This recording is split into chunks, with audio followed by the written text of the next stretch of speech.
ಆ ಮಾಲು ತರಕಾರಿ ಕಾಯಿಪಲ್ಯೆಯಿಂದ ಹಿಡಿದು ಕಾಳು ಕಡಿಯವರೆಗೆ ನೀವು ಒಂದು ವರ್ಷದ ತನಕ ನಿಮ್ಮ ಮನ್ಯಾಗ ಕೂಡಿಟ್ಕೋರಿ. ನಿಮಗ ಹಸಿವಾದಾಗ ನಿಮ್ಮ ಕುಟುಂಬದವ್ರ ಅಷ್ಟ ತಿನ್ರಿ, ಮತ್ಯಾರಿಗೂ ಕೊಡಬೇಡಿ. ಆಗ ಜಗತ್ತೇ ಹಸಿವಿನಿಂದ ನಲಗುತ್ತೈತಿ.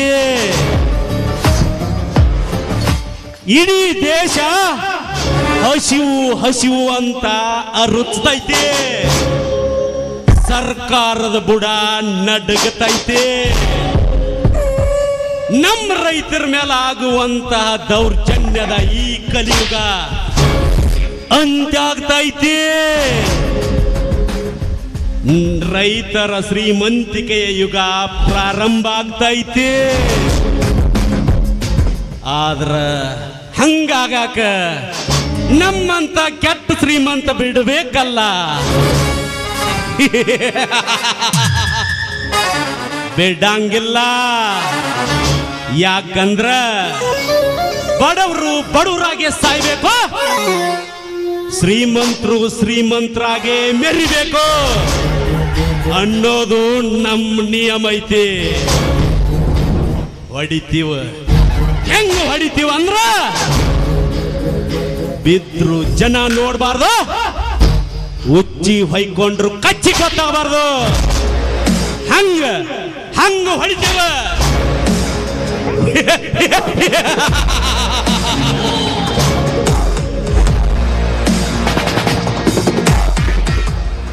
ಧರ್ಮ್ಯ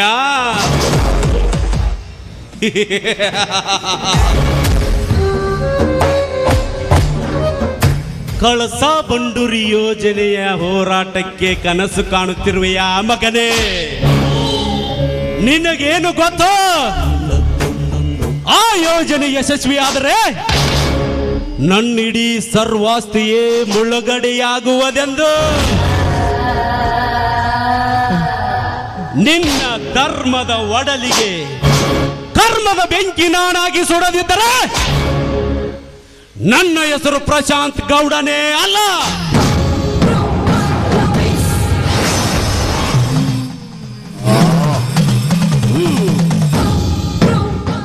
ನಾನು ಕಾಲಿಟ್ಟರೆ ಇಡೀ ಊರಿಗೂರೇ ಪ್ರಳಯ, ಭೂಕಂಪ, ಜ್ವಾಲಾಮುಖಿ. ಕಣ್ಣಿಟ್ಟರೆ ಕರಗಿಸದೆ ಬಿಡಲಾರೆ. ನಾನು ಒಮ್ಮೆ ಕೂಗಿದರೆ ಬಾನೆತ್ತರದ ಮಿಂಚು, ಸಿಡಿಲು ಮಿಂಚು ಮಳೆ ಭರ್ಕರೆಯುತ್ತದೆ. ಅಂಥದರಲ್ಲಿ ಹಿಂಡು ಹುಲಿಗಳಿಗೆ ನಾನೇ ಗಂಡು ಹುಲಿ ಎಂದು ನಮ್ಮೂರ ಕಬಡ್ಡಿ ಪಂದ್ಯಾವಳಿಯಲ್ಲಿ ನನಗೆ ವೈರಿಯಾಗಿ ನಿಂತಿದ್ದಾನಲ್ಲ ಬಡಪಾಯಿ ಧರ್ಮ್ಯನ ತಮ್ಮ ಸಮರ್ಥ. ಅಂದು ಭಾರತಾಂಬೆಯ ಹೆಮ್ಮೆಯ ಪುತ್ರ ಕ್ರಾಂತಿವೀರ ಸಂಗೊಳ್ಳಿ ರಾಯಣ್ಣ ತನ್ನ ಸೋದರ ಮಾವನ ಕುತಂತ್ರದ ಮಾಯಾಜಾಲದಲ್ಲಿ ಸಿಲುಕಿ ಪ್ರಾಣ ಬಿಟ್ಟ. ಇಂದು ಸೇಡು ಸೇಡೆಂದು ಮೆರೆಯುತ್ತಿರೋ ನನ್ನ ಮಕ್ಕಳೆಲ್ಲ ಈ ಪ್ರಶಾಂತ್ ಗೌಡನ ಉಗ್ರ ಪ್ರತಾಪಕ್ಕೆ ಸಿಲುಕಿ ಶಿವನ ಪಾದ ಸೇರುತ್ತಿದ್ದಾರೆ. ಧರ್ಮ್ಯ ಅಂದು ತಮ್ಮಂದಿರಿಗಾಗಿ ಸೋತವನು ಕರ್ಣ, ತಂದೆಗಾಗಿ ಸೋತವನು ಶ್ರೀರಾಮ. ಇಂದು ಈ ಪ್ರಶಾಂತ್ ಗೌಡನ ಮಾಯಾ ಜಾಲಕ್ಕೆ ಸಿಲುಕಿ ನಿನ್ನ ತಮ್ಮನಿಂದಲೇ ಸರ್ವನಾಶವಾಗುವುದು. ಜೇನುಗೂಡಿನಂತಿರುವ ನಿನ್ನ ಸುಂದರ ಸಂಸಾರ ये कलयुग है, यहाँ धर्म किताबों में है और अधर्म सड़कों पे. सच डरता है, झूठ सीना तान के चलता है. कानून कागज पे है, फैसला ताकत से होता है. इस कलयुग में जो डर पैदा करता है वही दुनिया पे राज करता है। दुनिया झुकती है, झुकाना वाला इस प्रशांत गौड़ है।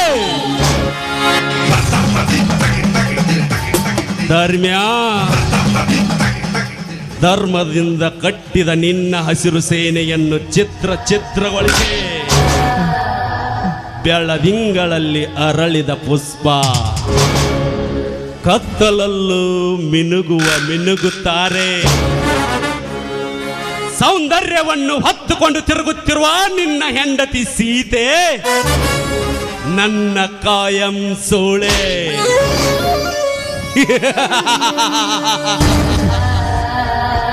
ಕಂತ್ರಿ, ಲೇ ಕಂತ್ರಿ, ಏನು ಮಾಡುತ್ತಿರುವೆ? ನಾಯಿಗೂ ಈ ಮಗುಗೂ ಏನೋ ಪರ್ಕ ಇಲ್ಲ ನೋಡ್ರಿ. ಹಂಗೆ ಯಾಕೆ ಹರ್ಕೊಂತೀರಿ ಹುಚ್ಚನಾಗತ್ತೆ? ಏನಂದ್ಲೆ ಹಲ್ಕ ನನ್ನ ಮಗನೇ ಕಂತ್ರಿ. ರೀ ಗೌಡ್ರ, ನಿಮ್ಮಲ್ಲಿ ಅಕ್ಕಪತ್ರ ತಳಗಿಂದ ಮ್ಯಾಗಿಂದ ತಳಗ ಆಗಾಕತ್ತಿತ್ರಿ, ಅದನ್ನ ಸರಿ ಮಾಡಿಕೊಂಡ್ರಿ ಗೌಡ್ರ.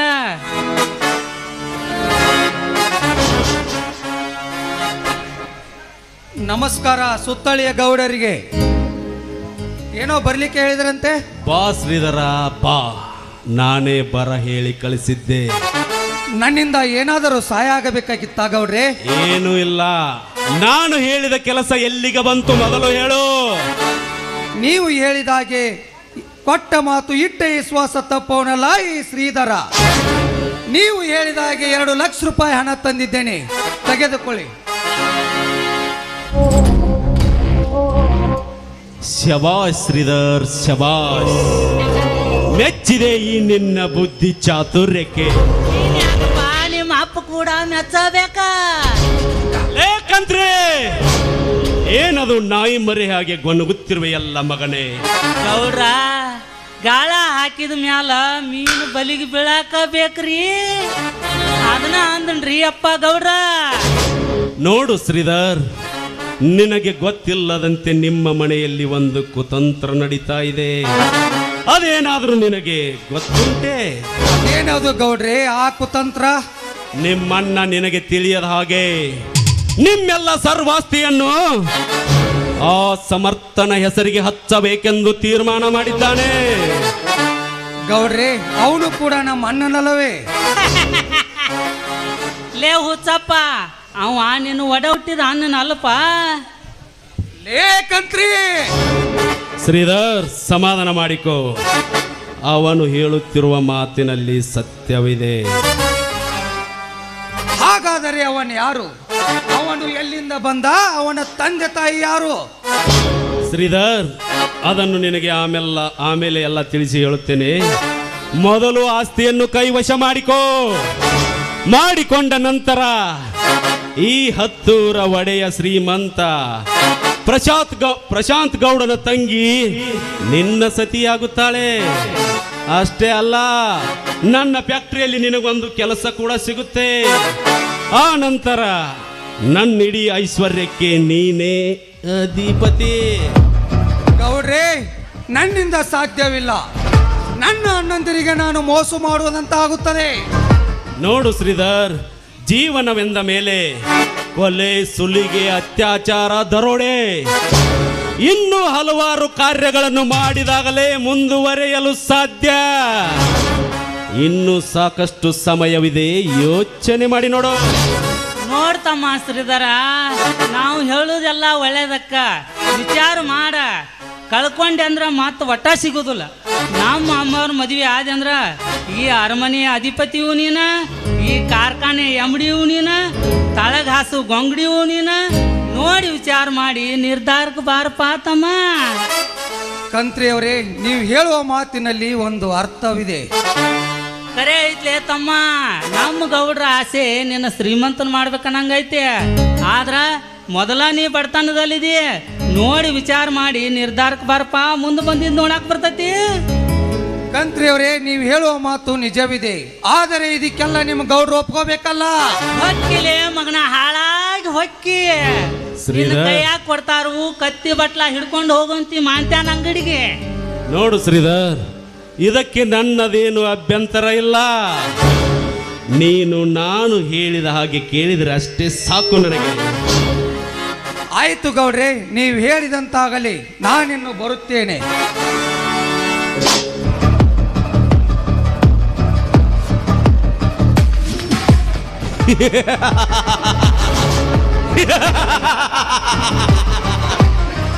ಹೋಗು ಶ್ರೀಧರ, ಹೋಗು.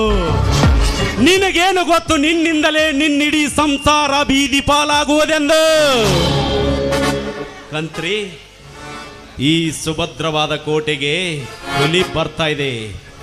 ನೀನು ಹೂವಿನ ಮಾಲೆಯೊಂದನ್ನು ಏರ್ಪಾಡು ಮಾಡು. ಆತ್ರಿ ಧನ್ಯಾರ.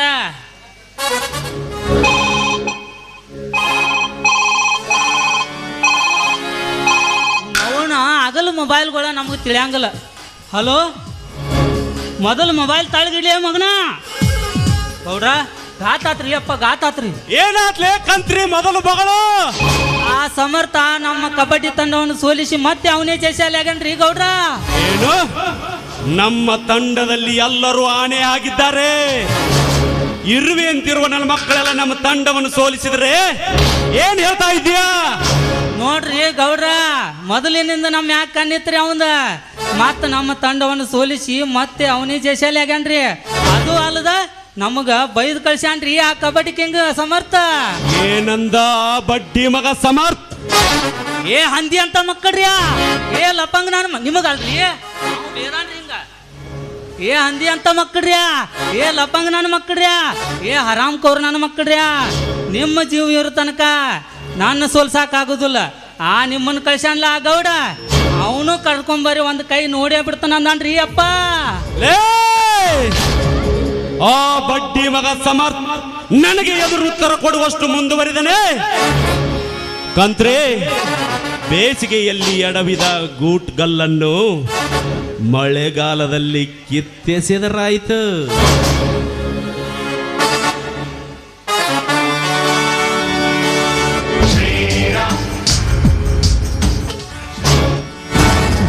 ಕಂತ್ರೆ, ನೀನ್ ಈಗಿಂದೀಗಲೇ ಹೋಗಿ ಆ ಧರ್ಮ್ಯನನ್ನು ಕರೆದುಕೊಂಡು ಬಾ.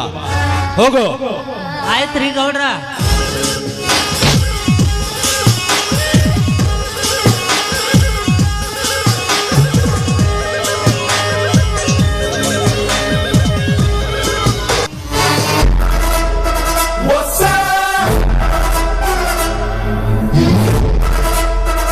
ಪ್ರಶಾಂತ್ ಗೌಡರಿಗೆ ಬಾ ನಾಗೇಂದ್ರ, ಬಾ. ಹೋದ ಕೆಲಸ ಏನಾಯಿತು? ಬೆಳೆದ ಪೈರಿಗೆ ಸಾಕಷ್ಟು ಮಳೆಯಾದರೆ ಹಾನಿಯಾಗುತ್ತದೆ. ಷಂಡ ಗಂಡನಿದ್ದರೂ ಹೆಣ್ಣು ಮುಂದೆಯಾಗುತ್ತಾಳೆ. ಈ ನಿಮ್ಮ ಬುದ್ಧಿ ಚಾತುರ್ಯಕ್ಕೆ ರಾಜಕೀಯದಿಂದ ಹಿಡಿದು ಸರ್ಕಾರಿ ಕೆಲಸದವರೆಗೂ ನಿಮ್ಮ ಆಡಳಿತವಿರುವಾಗ ನಮ್ಮ ಕೆಲಸ ನಂಬರ್ 1 ಆದ್ರೆ ಒಂದೇ ಒಂದು ವೈರಿಯಾಗಿ ನಿಂತಿದೆ ಗೌಡ್ರೆ. ನಾಗೇಂದ್ರ, ಇಡೀ ಜಗತ್ತೇ ನನ್ನ ಕೈಯಲ್ಲಿ ಬುಗುರಿ ಹಾಗೆ ಆಟವಾಡುತ್ತಿರುವಾಗ ಅವನ್ಯಾವ ವೈರಿ ಹೇಳು? ಈಗಿಂದೀಗಲೇ ಅವನ ಶಿರವನ್ನು ಕಡಿದು ತೋರಣ ಕಟ್ಟಿ ಬಿಡುವೆ. ಅವನು ಮತ್ತೆ ಯಾರು ಅಲ್ಲ ಗೌಡ್ರೆ, ಆ ಧರ್ಮನನ ತಮ್ಮ ಸಮರ್ಥ್. ಈ ತಿಂಗಳ ಹೆಚ್ಚಿನ ಬೋನಸ್ ಹಾಗೂ ಹೆಚ್ಚಿನ ಸಂಬಳಕ್ಕಾಗಿ ಕಾರ್ಖಾನೆಗೆ ಮುತ್ತಿಗೆ ಹಾಕಿದ್ದಾನೆ ಗೌಡ್ರೆ. ಎಲ್ಲ ಬಡಪಾಯಿ ನನ್ನ ಮಕ್ಕಳ್ರಿ, ಆ ಕೆಲಸ ಇಲ್ಲದ ಜಮ್ಗಿ ಜಿಲ್ಲಾಕದು ಅಡ್ಡಾಡ್ತಿದ್ರಿ. ಕೆಲಸ ಕೊಟ್ಟಿದ್ದ ತಪ್ಪ ನಿಮ್ಗ? ಲೇ ಸಂಗ್ಯಾ, ನೀನ್ ಈಗಿಂದೀಗಲೇ ನಮ್ಮ ಫ್ಯಾಕ್ಟ್ರಿ ಕಡೆಗೆ ಹೋಗಿ ಅಲ್ಲಿದ್ದವರನ್ನೆಲ್ಲ ಒದ್ದು ಹೊರಗೆ ಹಾಕು. ಬೇರೆ ಕೆಲಸದವರನ್ನು ತಂದರಾಯಿತು. ಕಂತ್ರಿ, ನಿನ್ನ ಕಂತ್ರಿ ಬುದ್ಧಿಯನ್ನು ಮುಂದುವರಿಸದೆ ಆ ಬಡಪಾಯಿ ಧರ್ಮ್ಯನನ್ನು ಕರೆದುಕೊಂಡು ಬಾ, ಹೋಗಿ ಈಗಿಂದೀಗಲೇ. ನೀವ್ಯಾಕೆ ಚಿಂತೆ ಮಾಡ್ತೀರಿ ನಾಗೇಂದ್ರಪ್ಪರ? ನಾ ಇರ್ಲಿಕ್ಕಂದ್ರ ರಾಡ್ಗಳು ಅನಿಲ್ ಅಂತೇಳಿ ಹಾದಿವ್ ಅಂದ್ರ ರಗಡ್ ಆಳುಗಳು ಸಿಗ್ತಾವ. ನಾವಿರ್ಲಿಕ್ಕಂದ್ರ ಈ ಮಕ್ಕಳು ಏನ್ ಮಾಡ್ತಾರಂತ ತಿಳಿದಾರ ನೀವ್ರ? ಇವ್ರಿಗೆ ಸಂಬಳನೂ ಇಲ್ಲ, ಸುಂಬಳನೂ ಇಲ್ಲ. ಉಪವಾಸ ಬಿದ್ದ ಸಾಯ್ಲಿ ಸಾವುಕಾರ ಈ ಧರ್ಮನ್ನಂದ.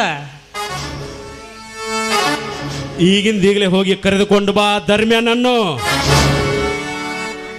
ಗೌಡ್ರ, ಮಾತಿನ ಗದ್ದಲ್ದಾಗ ಮರ್ತಾ ಹೋಗಿದ್ದೀನ್ರಿ ಅಪ್ಪ. ಮುಂಜಾನೆ ಅವ್ರ ಮನೆಗೆ ಹೋಗಿದ್ದೀನ್ರಿ. ಏ ಹಂದಿ ಅಂತ ಮಕ್ಕಳ್ರ್ಯಾ, ಏ ಲಪಂಗ ನನ್ನ ಮಕ್ಕಳ್ರ್ಯಾ, ಏ ಹರಾಮ್ ಕೋರ್ ನನ್ನ ಮಕ್ಕಳ್ರ್ಯಾ, ದುಡ್ದಾರ ಮ್ಯಾಗ ಕಣ್ಣು ಹಾಕು ನನ್ನ ಮಕ್ಕಳ್ರ್ಯಾ ಅಂದ ಕಬಡ್ಡಿ ಕಿಂಗ್ ಸಮರ ಗೌಡ್ರ ನಿಮಗಲ್ರಿ ಬಂದ ನೋಡ್ರಿ ಆ ಧರ್ಮನ ಬಾರ್ಪ ಬಾ. ನಮಸ್ಕಾರ ಗೌಡರಿಗೆ. ಬಾ ಧರ್ಮಣ್ಣ ಬಾ. ನಿನ್ನ ತಮ್ಮ ಕಬಡ್ಡಿ ಪಂದ್ಯ ಗೆದ್ದ ವಿಷಯ ಹೇಳಕ್ ಬಂದಿಯೋ ಇಲ್ಲ ನನ್ನದು ಒಂದು ಕೈ ಇರ್ಲಿ ಅಂತ ಬಂದಿಯೋ? ಯಾಕೆ ಗೌಡ? ಯಾಕಲೇ ಧರ್ಮ ಅಷ್ಟೊಂದು ಸೊಕ್ಕು ಬಂತೇನೋ ಮಗನೇ? ನಮ್ಮ ಗೌಡರಿಗೆ ಏಕವಚನದಿಂದ ಮಾತನಾಡುತ್ತಿರುವೆ, ಮರೆತು ಹೋಯಿತೇನೋ? ಕೊಡುತ್ತೇನೆಂದು ಹೇಳಿದ ಸಾಲದ ಸಮಯ. ಯಾಕೋ ತಮ್ಮ ಧರ್ಮನ ಹುಲಿ ಅಂತ ತಮ್ಮನಿರುವಾಗ ನಮ್ಮ ಗೌಡ್ರು ಏನ್ ಮಾಡ್ತಾರಂತ ತಿಳ್ದಿಯೇನ? ಕಂತ್ರಿಯವರೇ, ಈಗಾಗ ಅಣ್ಣ ಬೇಡಿ. ಈ ಸಲ ಮಳೆರಾಯನ ಕೃಪೆಯಿಂದ ನನ್ನ ಜೋಳ ಇದು ಎತ್ತರು ಬೆಳೆದು ನಿಂತಿದೆ. ಅದು ಬಂದ ನಂತರ ನಿಮ್ಮ ಸಾಲ ತೀರಿಸುತ್ತೇನೆ. ಲೇ ಧರ್ಮ್ಯ, ಸಾಲ ತೆಗೆದುಕೊಳ್ಳುವಾಗ ಹದವಿತ್ತು, ಕೊಡುವಾಗ ಇಲ್ಲವೇನೋ? ಇನ್ನು ನಮಗೆ ಕಾಯೋದಕ್ಕೆ ಸಮಯವಿಲ್ಲ. ಕೊಟ್ಟು ಬಿಡು ನಮ್ಮ ಸಾಲದ ಹಣವನ್ನು ಈಗಿಂದೀಗಲೇ. ನೋಡ್ತಮ್ಮ ಧರ್ಮಣ್ಣ, ನಿನಗನ್ಕ ಸಾಲ ತೀರ್ಸಾಕಾಗುವುದಿಲ್ಲ. ಕಡ್ಕೊಳ್ದಾಗ ಬಡ್ಡಿ ಹಂಗ ರೊಕ್ಕ ಕೊಟ್ಟದಿ. ನಾವು ನಾನು ಬೆಳೆ ಬಂದಿಲ್ಲ, ಅದು ಬಂದಿಲ್ಲ, ರೊಕ್ಕ ಬಂದಿಲ್ಲ ಅನ್ನಕತ್ತದಿ. ಆ ನಿನ್ನ ತಮ್ಮ ಅಲ್ಲಿ ಕುಸ್ತಿ ಇಲ್ಲಿ ಕುಸ್ತಿ ಅನ್ನಕತ್ಯಾನ. ಅವನು ತಂದು ನಮ್ಮ ಗೌಡ್ರ ಮನ್ಯಾಗ ಜಿತ್ತಕ್ಕಿಟ್ಟು ಬಿಡ. ರೊಕ್ಕನೂ ಕೇಳುವುದಿಲ್ಲ, ನಿಮ್ಮ ಮನೆಗೂ ಬರುವುದಿಲ್ಲ. ಬಾಯಿ ಸ್ವಲ್ಪ ಬಿಗಿಡಿದು ಮಾತನಾಡು ಮಗನೇ. ಬೇಕಾದರೆ ನಾನು ಚೀತ ನಿತ್ತು ನಿನ್ನ ಸಾಲ ತೀರಿಸುತ್ತೇನೆ. ಅದು ನನ್ನ ತಮ್ಮನನ್ನು ಎಂದಿಗೂ ಸಾಧ್ಯವಿಲ್ಲ. ಹಾಗಾದರೆ ನೀನು ಕಳಸಾಗೊಂಡರ ಯೋಜನೆ ಕೈ ಬಿಡಬೇಕು ಮಗನೇ. ಕೆಟ್ಟ ಕುಲದ ಕುಣ್ಣಿ, ಮತ್ತೊಬ್ಬರ ಹೆಂಜಲ ಕೂಳು ತಿಂದು ಬದುಕು ನಾಯಿ ನೀನು. ನಿನಗೆ ಇಷ್ಟೊಂದು ಸೊಕ್ಕಿರಬೇಕಾದರೆ 6 ಜಿಲ್ಲೆಯ ರೈತರ ಮುಖಂಡ ನಾನು. ನನಗೆಷ್ಟು ಸೊಕ್ಕಿರಬಾರದಲೇ ಮಗನೇ? ರೇ ಧರ್ಮ, 6 ಹಳ್ಳಿಯ ರೈತರ ಮುಖಂಡ ಆದ್ರೇನು, 60 ಹಳ್ಳಿ ರೈತರ ಮುಖಂಡ ಆದ್ರೇನು? ಮುಷ್ಟಿ ಮಾಡಿ ಹೊಡೆದು ಹೆಡಕ್ ಮುರ್ಕೊಂಡ್ ಬೀಳಾಕಬೇಕು ಧರ್ಮ. ರೂಢಿಯನ್ನು ನನಗೆ ಹೇಳಿಕೊಟ್ಟ ಸತ್ವ ಬದುಕು ನನಗೆ ಬೇಕಾಗಿಲ್ಲ.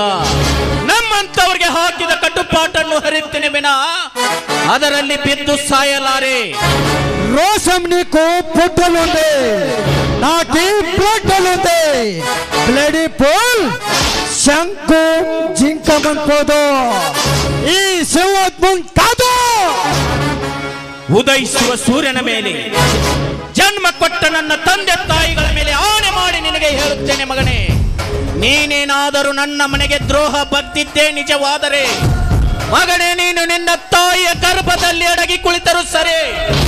ನಿನ್ನ ತಾಯಿಯ ಗರ್ಭವನ್ನು ಹರಿದು ಎಡಮುಖ ಹತ್ತುಕೊಂಡು ಬಂದು ನಮ್ಮ ಊರಾಗ್ಸಿ ಬಾಗಿಲಿಗೆ ತೋರಣ ಕಟ್ಟದಿದ್ದರೆ ನನ್ನ ಹೆಸರು ಧರ್ಮಣ್ಣನೇ ಅಲ್ಲ.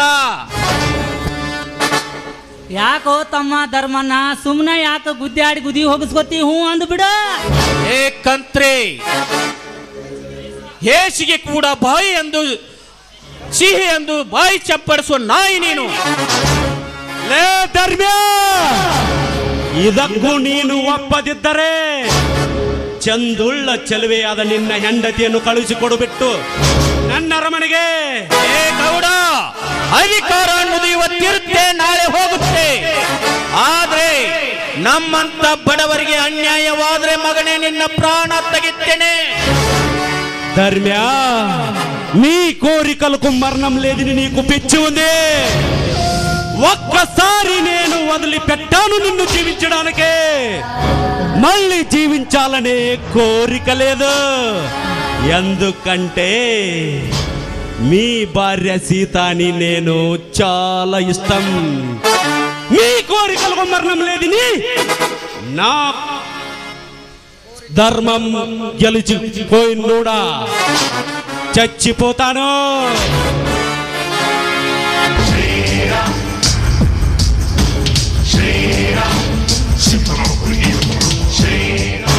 లే గౌడ, ನಮ್ಮ ಅಣ್ಣ ನಿನಗೆ ಎಷ್ಟು ಹಣ ಕೊಡಬೇಕು ಅದರ 10ರಷ್ಟು ಹಣ ಕೊಡ್ತೀನಿ. ಒಮ್ಮೆ ನಿನ್ನ ತಂಗಿಯ ದೇಹವನ್ನ ಉಡ್ತೀನಿ, ಏನಂತೀಯ? ಏ ಬಡಕುನ್ನಿ ಸಮರ್, ಈ ಗೌಡನ ಮುಂದೆ ಕೈ ಎತ್ತಿದರೆ ಇನ್ನೊಮ್ಮೆ ಆ ಕೈ ಹೇಳೋದಿಲ್ಲ. ಏಕೆಂದ್ರೆ ಕತ್ತರಿಸಿ ಹಾಕಿಬಿಡ್ತೀನಿ.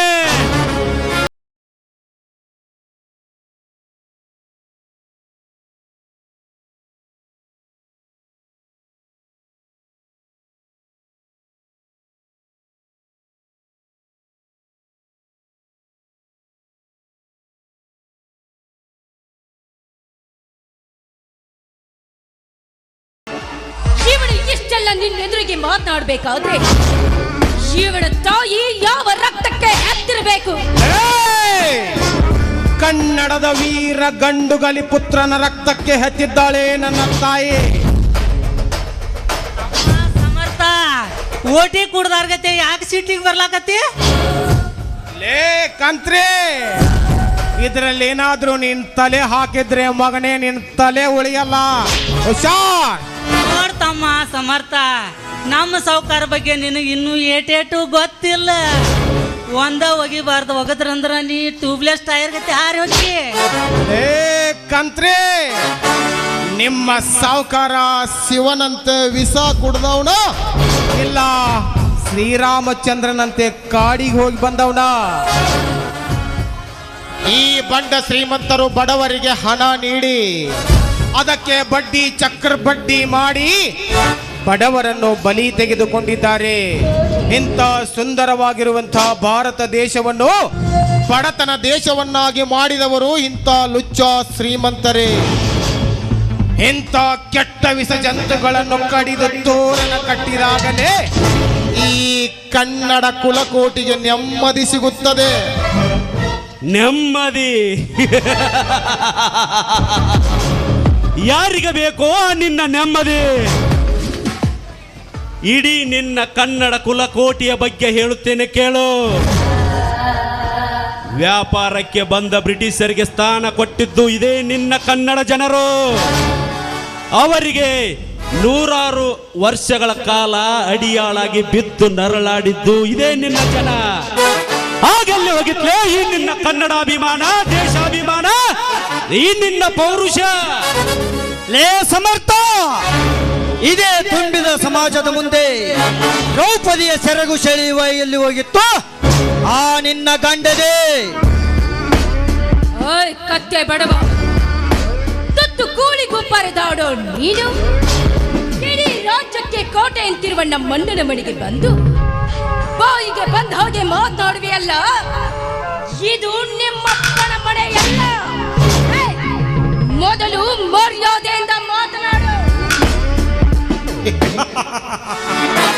ಓಹೋ, ಶ್ರೀಮಂತರ ಮನೆಯ ಹೂ ಬೆಳಗಿನ ಜಾವಕ್ಕೆ ಮಾತ್ರ ಅರಳುತ್ತಿದೆ ಎಂದುಕೊಂಡಿದ್ದೆ. ಆದರೆ ಈಗ ರಾತ್ರಿಯಲ್ಲಿ ಅರಳುತ್ತಿದೆ ಎಂದರೆ ನನಗೆ ನಗು ಬರುತ್ತಿದೆ. ಲೇ ಸೊಕ್ಕಿನ ಹೆಣ್ಣೆ, ಬಡವರ ಗೋಳು ನಿನಗೇನು ಗೊತ್ತು? ಜಾಲಿಯ ಮರ ಎಷ್ಟು ಸುಂದರವಾಗಿದ್ದರೇನು ಫಲ? ಹರಕು ಬಟ್ಟೆ ತೊಟ್ಟು ತಿರುಗಾಡೋದು ಬಿಟ್ರೆ ಮತ್ತೇನು ಗೊತ್ತಿಲ್ಲ ನಿನಗೆ. ನೋಡು ಅಂದ್ರೇನು, ನಮ್ಮ ಶ್ರೀಮಂತಿಕೆ ಅಂದ್ರೇನು, ನಾವೆಷ್ಟು ಚಪ್ಪಲಿಗೂ ಲಾಯಕ್ಕಿಲ್ಲ ನೀನು. ಲೇ ಹುಚ್ಚು ಹೆಣ್ಣೆ, ಮುಚ್ಚು ಬಾಯಿ. ಹಾರನ ಜೈಕಾರನ ನಮಗ ನಾವೇ ಹಾಕೋಬಾರ್ದು. ಜನ ಹರಿಸಿದ್ರೆ ಬೆಳವಣಿಗೆ, ಜನ ಮೆರೆಸಿದ್ರೆ ಮೆರವಣಿಗೆ. ಲೇ ಹಣ ಬೀದಿಯಲ್ಲಿರುವ ಸೂಳೆ ಬೇಕಾದ್ರೂ ಗಳಿಸ್ತಾಳೆ. ಹಣದ ಮದದಿಂದ ತುಂಬಿ ತುಳುಕುತ್ತಿರುವ ಈ ನಿನ್ನ ಶ್ರೀಮಂತಿಕೆ ನನ್ನ ಪಾದದ ಧೂಳಿಗೂ ಸಮವಲ್ಲ. ಏ ಸಮರ್, ನನ್ನ ಅರಮನೆಗೆ ಬಂದು ನನಗೆ ಎದುರು ಉತ್ತರ ನೀಡುವೆಯ ಕತ್ತೆ ಬಡವ? ಭಾಗ್ಯಶ್ರೀ, ಬಾರಮ್ಮ ಆ ಬಂದೂಕನ್ನು. ಒಂದೇ ಏಟಿಗೆ ಹಾರಿ ಹೋಗಲಿ ಇವನ ಪ್ರಾಣ ಪಕ್ಷಿ.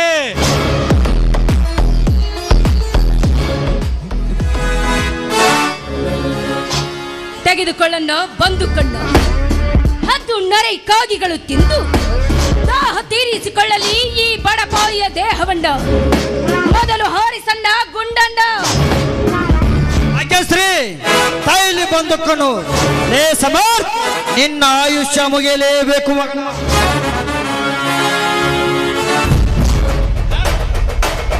ಬೇಡ ಶ್ರೀಮಂತರೇ, ಬೇಡ. ನನ್ನ ತಮ್ಮ ಕೋಪದಲ್ಲಿ ಏನೂ ತಿಳಿಯದೆ ತಪ್ಪು ಮಾಡಿದ್ದಾನೆ. ಅವನಿಗೆ ಕೊಡೋ ಶಿಕ್ಷೆಯನ್ನು ನನಗೆ ಕೊಡಿ. ನಿಮ್ಮ ಕಾಲಿಗೆ ಅಣ್ಣ, ಏನು ಮಾಡುತ್ತಿರುವೆ ನೀನು? ಮೊದಲು ಅವರು ಕಾಲನ್ನು ಬಿಡಣ್ಣ. ಇಂಥ ನೀಚ ಶ್ರೀಮಂತರ ಕಾಲು ಹಿಡಿದು ನಿನ್ನ ಕೈ ಕೆಸರಿನಲ್ಲಿ ಎದ್ದಿದಂತಾಗುತ್ತದೆ. ಮತ್ತು ಬಾಯಿ, ಶ್ರೀಮಂತರಿಗೆ ಹಾಗೆಲ್ಲ ಮಾತನಾಡಬಾರದು. ಬಡವನ ಸಿಟ್ಟು ದವಡಿಗೆ ಮೂಲ ಎಂಬ ನಾನು ಕೇಳಿಲ್ಲವೇನು? ಏನನ್ನ ನಿನ್ನ ಮಾತಿನ ಅರ್ಥ? ಇಂಥ ಲುಚ್ಚ ಶ್ರೀಮಂತರು ಹೇಳಿದ ಹಾಗೆ ಕೇಳಿ ಇವರ ಮನೆಯ ಬಾಗಿಲಲ್ಲಿ ನಾಯಿಯಂತೆ ನಿಲ್ಲು ಅಂತೀಯ? ಮುಂದೆ ಈ ಬಂಡ ಶ್ರೀಮಂತರು ನಮ್ಮ ಮನೆಗೆ ಕಣ್ಣು ಹಾಕುತ್ತಾರೆ ಅಣ್ಣ. ಮುಂದೆ ಮಾತನೆತ್ತಿದರೆ ನನ್ನ ಆಣೆ ಆಗಿದೆ. ಮೊದಲು ನೀನು ಮನೆಗೆ ನಡೆ, ನಾನು ಎಲ್ಲ ವಿಚಾರಿಸಿಕೊಂಡು ಬರುತ್ತೇನೆ. ಅಣ್ಣ, ಎಂಥ ಮಾತನಾಡಿದೆ ಅಣ್ಣ ನೀನು. ಬಡವನಿದ್ದರೂ ಕೂಡ ಯಾರ ಮುಂದೇನೂ ಕೈ ಚಾಚಿರಲಿಲ್ಲ ಅಣ್ಣ ನೀನು. ಇಂಥ ಶ್ರೀಮಂತರ ಮಾತು ಕೇಳಿ ಈ ರೀತಿ ಮಾಡುತ್ತಿರುವೆ ನೀನು. ಲೇ ಗೌಡ, ನಮ್ಮಣ್ಣನಿಗೇನಾದ್ರೂ ಆದ್ರೆ ನಿಮ್ಮನ್ನ ಸುಮ್ಮನೆ ಬಿಡಲ್ಲ. ತಲೆ ಹೋದ್ರು ತಲೆ ಬಾಗಲ್ಲ. सातवीं क्लास का मोबरा डोका पड़ा था. लातों का भूत बातों से नहीं मानते. अना नान ಬರ್ತೀನಿ. ನನ್ನ ತಮ್ಮ ಏನು ತಿಳಿಯದೆ ಮಾತನಾಡಿದ್ದಾನೆ. ಅದೇ ವಿಷಯ ದೊಡ್ಡದು ಮಾಡಬೇಡಿ. ಧರ್ಮಣ್ಣ, ನೀನು ಇಷ್ಟೊಂದು ಕೇಳಿಕೊಳ್ತಾ ಇದ್ದೀಯಾ ಅಂತ ಅವನನ್ನು ಸುಮ್ಮನೆ ಬಿಡ್ತಾ ಇದ್ದೇನೆ. ಇರದಿದ್ದರೆ ಇಷ್ಟೊತ್ತಿಗಾಗಲೇ ಅವನ ದೇಹವನ್ನು ತಿಂದು ನರಿ ನಾಯಿಗಳು ತಮ್ಮ ದಾಹ ತೀರಿಸಿಕೊಳ್ಳುತ್ತಿದ್ದವು. ಆದಷ್ಟು ಬೇಗನೆ ನಿಮ್ಮ ಸಾಲ ತೀರಿಸುತ್ತೇನೆ. ನನಗೆ ಸ್ವಲ್ಪ ಕಾಲಾವಕಾಶ ಕೊಡು. ಆಯ್ತು ಧರ್ಮಣ್ಣ, ನೀನು ಇಷ್ಟೊಂದು ಕೇಳಿಕೊಳ್ತಾ ಇದ್ದೀಯಾ ಅಂದ ಮೇಲೆ ನಿನಗೊಂದಿಷ್ಟು ಕಾಲಾವಕಾಶ ಕೊಡುತ್ತಿದ್ದೇನೆ. ಕೊಟ್ಟ ಸಮಯ ಮೀರಿದರೆ ಪರಿಣಾಮ ಸರಿ ಇರಲ್ಲ. ಕಂತ್ರಿ, ಅವನಿಂದ ಸೈ ತೆಗೆದುಕೋ. ಆಯ್ತ್ರಿ ದನಿಯಾರ, ಬಾರ್ಪ ತಮ್ಮ ಧರ್ಮಣ್ಣ ಬಾ.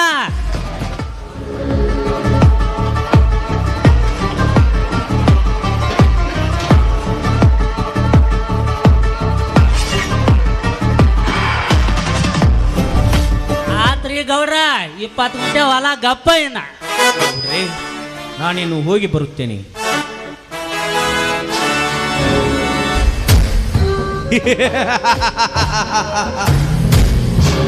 ಹೋಗು ಧರ್ಮ್ಯ, ಹೋಗು. ನಿನಗೇನು ಗೊತ್ತು? ಈ ಗೌಡನ ಕಾರಸ್ಥಾನ ಕಳಸಾ ಬಂಡೂರಿ ಯೋಜನೆಯ ಹೋರಾಟ ನಡೆಸುತ್ತಿರುವ ನೀನೊಬ್ಬ ಶತಮೂರ್ಖ. ಆ ಯೋಜನೆಯ ಅಧಿಕಾರಿಗಳೇ ನನ್ನ ಕೈಯಲ್ಲಿರುವಾಗ ಒಂದು ಹುಲ್ಲು ಕಡ್ಡಿಯು ಅಲ್ಲಾಡೋದಕ್ಕೆ ಸಾಧ್ಯವಿಲ್ಲ ಈ ರಾಜ್ಯದಲ್ಲೇ. ಅಣ್ಣ, ಅವನನ್ನ ಹಾಗೆ ಸುಮ್ಮನೆ ಬಿಟ್ಟೆ ಅಲ್ಲ. ಅದೇ ನಿನ್ನ ಜಾಗದಲ್ಲಿ ನಾನೇನಾದ್ರೂ ಇದ್ದಿದ್ರೆ ಎಷ್ಟೊತ್ತಿಗೆ ಅವನ ಪ್ರಾಣ ಪಕ್ಷಿ ಹಾರಿ ಹೋಗ್ತಿತ್ತು. ತಂಗಿ, ಆ ಬೇಟೆಯನ್ನು ಹೇಗೆ ಆಡಬೇಕೆಂಬುದು ಚೆನ್ನಾಗಿ ಗೊತ್ತು ನನಗೆ. ಯಾಕೋ ತಲೆ ನೋಯ್ತಾ ಇದೆ? ಸ್ವಲ್ಪ ಕಾಫಿ ಮಾಡಿಕೊಡಮ್ಮ. ಆಯ್ತು, ಮಾಡ್ತೀನಿ.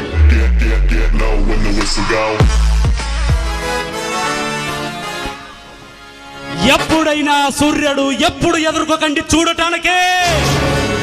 చంద్రునిపై చంద్రుని కోరకుంటారు.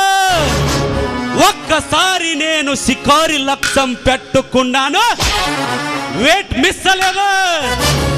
ఒక్కసారి మాత్రం నేను ఈ జంతువును జీవించి విడచి వెళ్తున్నాను. జీవించి ప్రసారం చేయండి. వెళ్ళు వెళ్ళు.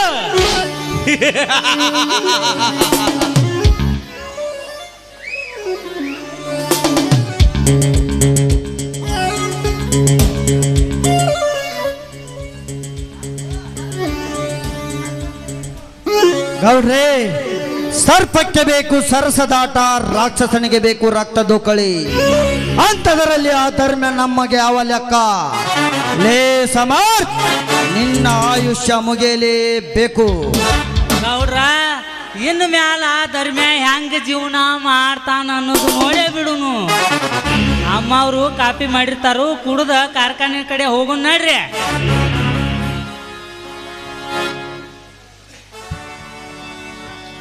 ಅದಕ್ಕಿಂತ ಮುಂಚಿತವಾಗಿ ಈಗೊಂದು ಕ್ಲಬ್ ಡ್ಯಾನ್ಸ್ ಇದೆ ಕಂತ್ರಿ. ಆಯ್ತು, ಕರ್ಕೊಂಡ್ ಬರ್ತೇನ್ರಿ ಗೌಡ್ರ. ನನಗೂ ಹುರುಪ್ನ್ಯಾಗ ಅದನ್ನ ಹೆಂಗು